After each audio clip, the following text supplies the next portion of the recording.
नमस्कार, मैं प्रिया। आज है 4 सितंबर। चले जानते हैं बिहार की 25 बड़ी खबरों को। बिहार में कोविड-19 प्रभावितों की संख्या पहुंची 1,42,000 के पार। बिहार में कोविड-19 प्रभावितों की संख्या लगातार बढ़ती जा रही है। स्वास्थ्य विभाग की तरफ से बीते दिन पिछले 24 घंटे में जारी किए गए आंकड़ों के अनुसार कुल मिलाकर 1922 मरीजों की पुष्टि की गई है, जिसके बाद प्रभावितों की संख्या 1,42,156 पर पहुंच गई है। अगर हम प्रभावित जिलों की संख्या की बात करें तो अररिया में 121, अरवल में 12, औरंगाबाद में 69, बांका में 30, बेगूसराय में 26, भागलपुर में 103, भोजपुर में 14, बक्सर में 22, दरभंगा में 36, पूर्वी चंपारण में 81, गया में 59, गोपालगंज में 37, जमुई में 26, जहानाबाद में 28, कैमूर में 46, कटिहार में 46, खगड़िया में 21, किशनगंज में 50, लखीसराय में 16, मधेपुरा में 55, मधुबनी में 121, मुंगेर में 10, मुजफ्फरपुर में 113, नालंदा में 25, नवादा में 18, पटना में 255, पूर्णिया में 67, रोहतास में 33, सहरसा में 58, समस्तीपुर में 46, सारण में 54, शेखपुरा में 10, शिवहर में 16, सीतामढ़ी में 48, सिवान में 29, सुपौल में 59, वैशाली और पश्चिम चंपारण में 41। वहीं कोविड-19 की वजह से ठीक होने वाले मरीजों की संख्या में भी लगातार बढ़ोतरी देखी जा रही है। स्वास्थ्य विभाग की तरफ से बीते शाम 4 बजे तक जारी किए गए अपडेट के अनुसार कुल मिलाकर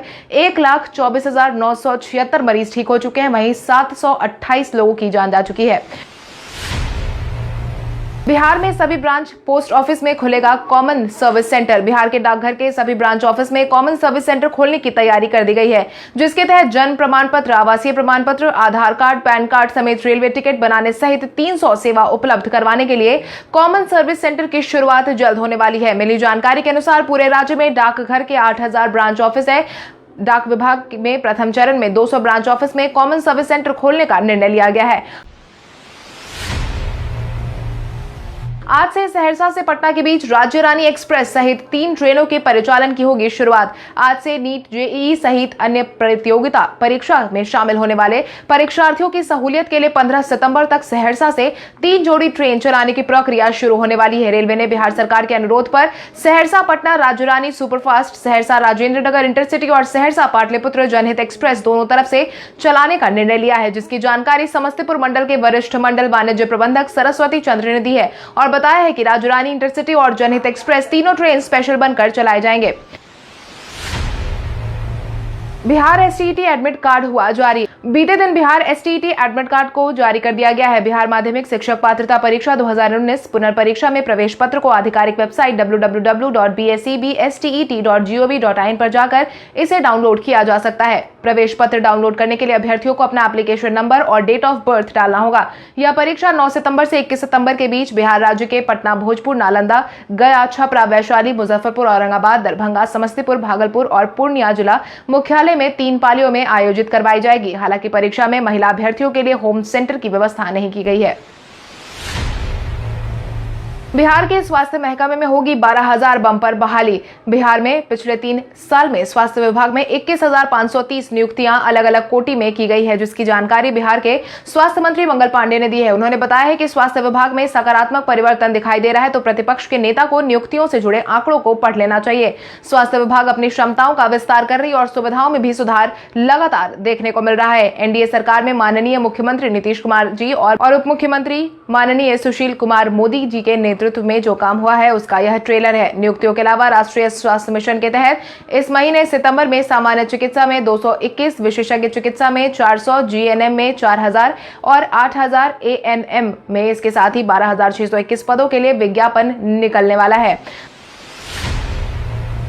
दरभंगा पहुंची केंद्रीय टीम ने लिया बाढ़ प्रभावित इलाकों का जायजा। दरभंगा जिले में बाढ़ के कारण बर्बादी का आकलन करने बीते दिन केंद्रीय टीम पहुंची थी। टीम का नेतृत्व केंद्रीय गृह मंत्रालय के संयुक्त सचिव पीयूष गोयल ने किया है। वायुसेना के हवाई अड्डे पर उतरकर केंद्रीय टीम ने यहां के सभागार में डीएम डॉक्टर त्यागराजन एसएम और फिर अन्य अधिकारियों के साथ भी मुलाकात की। इसके बाद केंद्रीय टीम ने बाढ़ प्रभावित केवटी प्रखंड और खिरमा में किसानों से मुलाकात कर फसल के नुकसान के संबंध में उनकी शिकायतें सुनी है। आपको बता दें, केंद्र सरकार की तरफ से बिहार में बाढ़ प्रभावित इलाकों का जायजा करने के लिए 6 सदस्यीय टीम को बिहार भेजा गया है।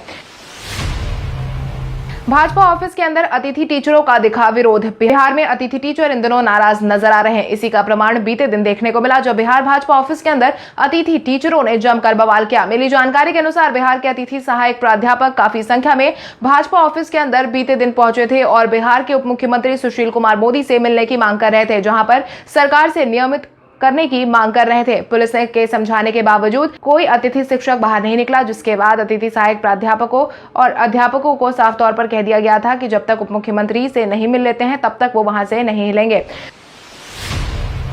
बिहार का सुपौल जिला हुआ धूम्रपान मुक्त। बिहार के सुपौल जिले को धूम्रपान मुक्त जिला घोषित कर दिया गया है, जिसकी जानकारी सुपौल में महेंद्र कुमार ने दी है। जिला समाहरणालय में डीसीपी हॉल में धूम्रपान मुक्त जिला घोषणा समारोह का आयोजन किया गया था। बिहार के सुपौल जिले को इसी बाबत अहम कामयाबी मिली है। बीते दिन साझा की गई जानकारी के अनुसार जिलाधिकारी महेंद्र कुमार ने बताया है कि इसके लिए तकरीबन 4-5 साल से काम चल रहा था और इसमें नोडल पदाधिकारी और संबंधित पदाधिकारी के द्वारा जिला प्रशासन के सहयोग से यह संभव हो पाया है। बिहार के अल्पसंख्यक कल्याण मंत्री की पत्नी की कोविड-19 की वजह से गई जान। कोविड-19 ने आम नागरिकों की परेशानी बढ़ा रखी है। इसी बीच राजनीतिक गलियारे में कोविड-19 की वजह से एक और जान चली गई है। मिली जानकारी के अनुसार अल्पसंख्यक कल्याण मंत्री खुर्शीद आलम की पत्नी कोरोना की वजह से दुनिया को अलविदा कह चुकी है। उनके गुजर जाने के बाद राजनीतिक गलियारे में शोक की लहर है। मुख्यमंत्री नीतीश कुमार ने उनके जाने पर शोक व्यक्त किया है। साथ ही मंत्री खुर्शीद आलम को हिम्मत से काम लेने को कहा है। आपको बता दें, कोविड-19 की वजह से खुर्शीद आलम की पत्नी को पटना एम्स में भर्ती करवाया गया था।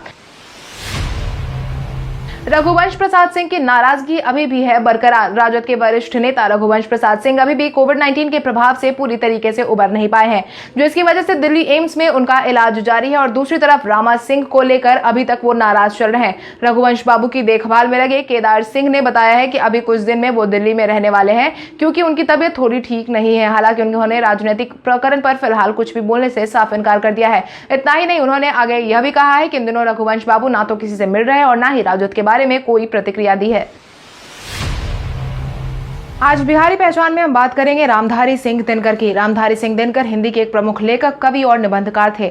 वे आधुनिक युग के श्रेष्ठ वीर रस के कवि के रूप में स्थापित हुए थे। अपनी कविता के लिए मशहूर रामधारी सिंह दिनकर का जन्म 23 सितंबर 1908 में बेगूसराय जिले के सिमरिया घाट में हुआ था। उन्होंने अपने जीवन काल में कविता, खंड काव्य, निबंध, समीक्षा, कई चीजों का लेखन किया था, जिसके लिए उन्हें कई बार सम्मानित भी किया गया है। 1959 में उन्हें साहित्य अकादमिक पुरस्कार से सम्मानित किया गया था। 1959 में ही उन्हें पद्म भूषण से भी नवाजा गया था। 1972 में ज्ञानपीठ पुरस्कार से उन्हें नवाजा गया था।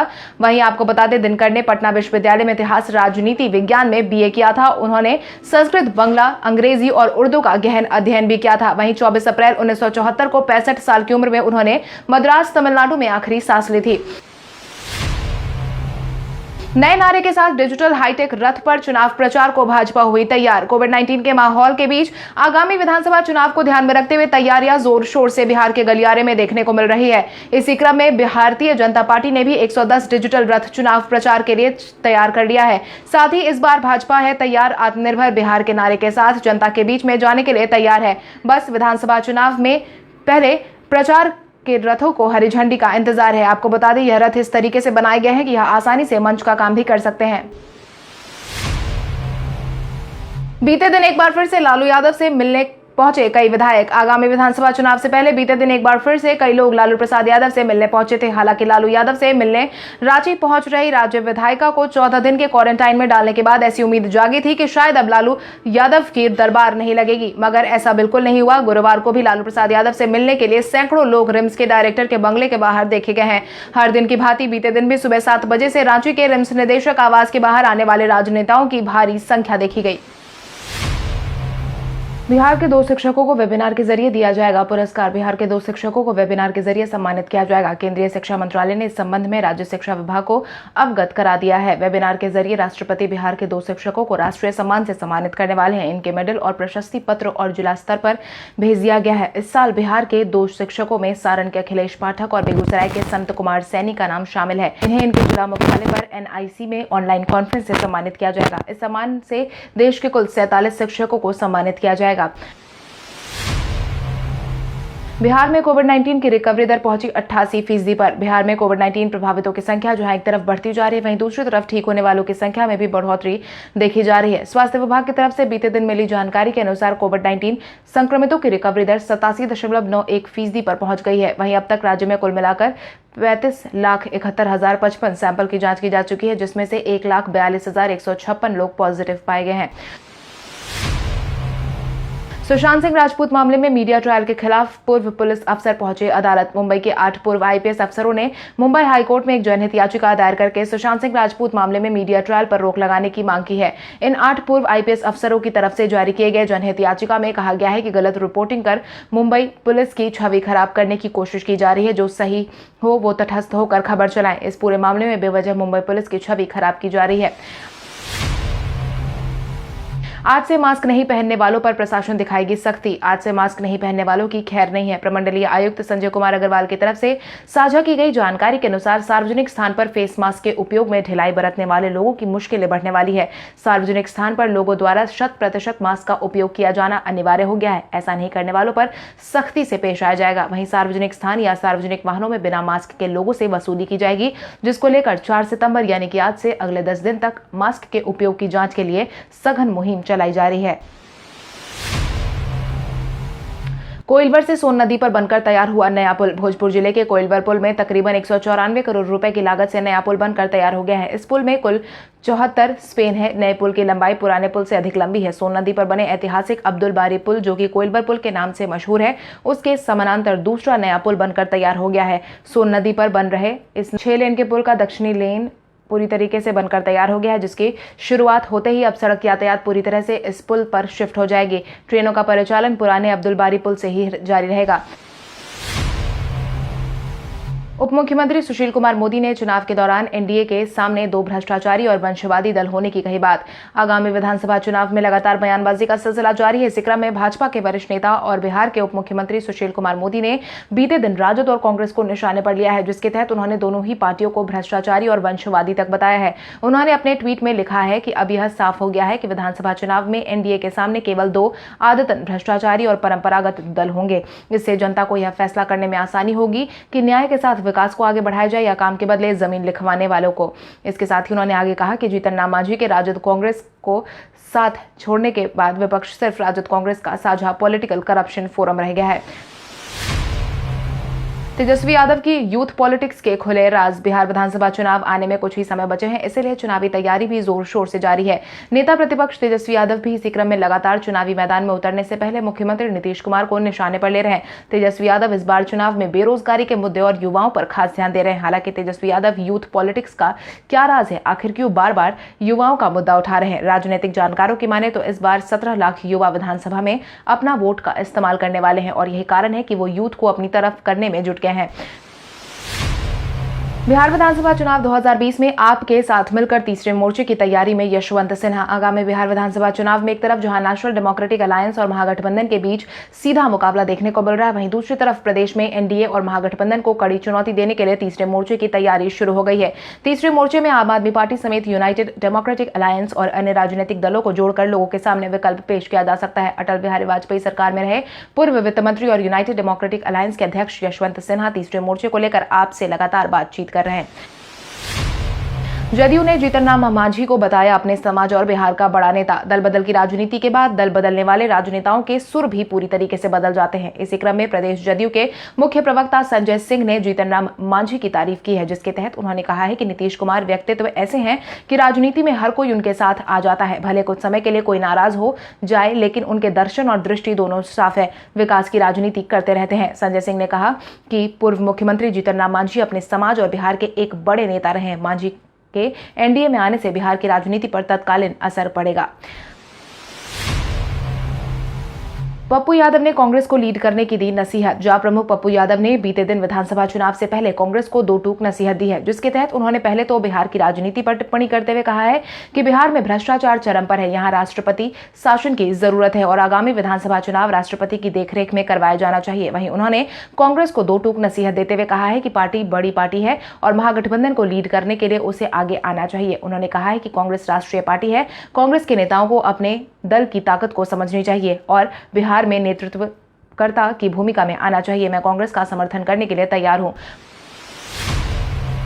पूर्व भारतीय पेसर आरपी सिंह दूसरी बार बने पिता। पूर्व भारतीय पेसर आरपी सिंह लगातार दूसरी बार पिता बन गए हैं। उन्होंने यह खुशखबरी अपने आधिकारिक ट्विटर अकाउंट से साझा की है। आरपी सिंह की पत्नी देवांशी ने बेटे को जन्म दिया है। उनके इस ट्वीट के बाद फैंस और क्रिकेट खिलाड़ियों ने उन्हें पिता बनने की ढेरों शुभकामनाएं दी है। आरपी सिंह ने देवांशी पोपट के साथ 2012 में शादी की थी। 2017 में उनकी पहली बेटी का जन्म हुआ था। उनकी बेटी का नाम ईरा आर्या है। इसके साथ ही आरपी सिंह ने ट्वीट करते हुए लिखा है कि भगवान की कृपा से देवांशी और मुझे अपने बेटे के जन्म की जानकारी देते हुए बेहद खुशी हो रही है। व्हाट्सएप ने वेकेशन मोड पर फिर काम किया शुरू। व्हाट्सएप ने फिर से वेकेशन मोड पर काम करना शुरू कर दिया है। मिली जानकारी के अनुसार इस फीचर की मदद से यूजर को नया मैसेज आने के बावजूद आर्काइव किए गए चैट्स को म्यूट करने का ऑप्शन मिलेगा। मौजूदा वक्त में व्हाट्सएप अपने यूजर को चैट्स को आर्काइव करने की सुविधा देता है, लेकिन जैसे ही एक नया मैसेज आता है यूजर के लिए नोटिफिकेशन पॉपअप हो जाता है। हालांकि इस फीचर के बाद यह इस एबिलिटी को डिसेबल कर सकता है। आपको बता दें, इस फीचर के बारे में 1 साल पहले रिपोर्ट्स मिली थी, लेकिन बाद में शायद व्हाट्सएप ने इस पर काम करना बंद कर दिया था। कल हमारे द्वारा पूछे गए सवाल का जवाब आप में से बहुत सारे यूजर ने हमें कमेंट करके दिया था। उसके लिए आपका बहुत बहुत धन्यवाद। आप में से जिन यूजर का कमेंट हमें अच्छा लगा है उनके नाम है महेश कुमार, पप्पू कुमार, चंदन यादव, रीना कुमारी, नवीन बाबू, उजाला चौधरी, अंकित कुमार, नीतीश कुमार, वंदे भारत, नीतीश पासवान, सूरज चौधरी, प्रिंस कुमार, मनीष कुमार, श्रीकांत, विक्रम कुमार, राहुल राज, बबलू कुमार, सिकंदर कुमार। इसके अलावा हमारी टीम को और भी लोगों के जवाब अच्छे लगे हैं, मगर समय के अभाव के कारण हम उनका नाम नहीं ले पाए। लेकिन आप हमारे सवालों का जवाब देते रहे, हम कल आपका नाम लेने की पूरी कोशिश करेंगे। तो चलिए बढ़ते हैं आज के सवाल की ओर। आज का सवाल कुछ इस प्रकार है। आपके अनुसार बिहार में बेरोजगारी को खत्म करने में बिहार सरकार सफल साबित हुई है या नहीं? अपने जवाब हमें कमेंट करके जरूर बताएं। इसके साथ ही आज के लिए बस इतना ही। अगर आप ये वीडियो हमारा यूट्यूब पर देख रहे हो तो हमारे चैनल को सब्सक्राइब करें और बेल आइकन दबाना ना भूलें। और अगर आप ये वीडियो हमारा फेसबुक पर देख रहे हो तो इस वीडियो को लाइक करें और ज्यादा से ज्यादा शेयर करें। धन्यवाद।